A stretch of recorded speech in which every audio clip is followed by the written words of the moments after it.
Bismillahirrahmanirrahim.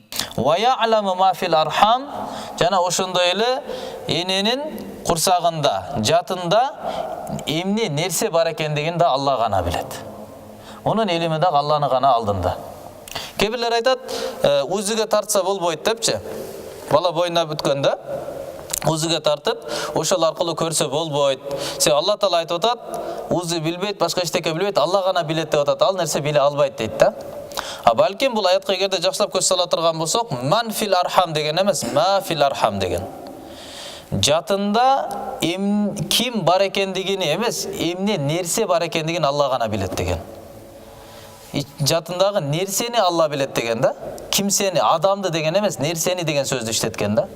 Мындайча айтканда, уламалар айтат, бул нерсе дегени ошол башында мисалы сүт жөнөкөй эле былжыраган суудай болот тура. Андан кийин мисалы этке айланып атат, чайналган, бир этке айланып атат. Анан кийин бир аз муштум болуп атат.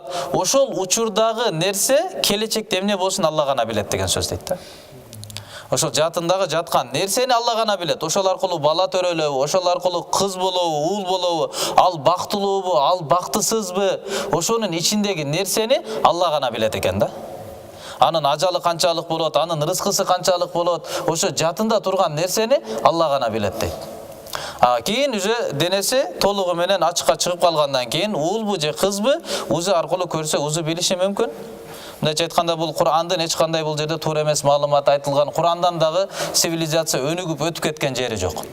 Түшүнүктүү? Алла Таала ма деген, ман деген эмес. Ма дегени нерсе, ман деген бул кимсе деген, ким деген сөз да. Ким бар экендигини билет эмес, эмне нерсе бар экендигин Алла гана билет дейт. Түшүнүктүү?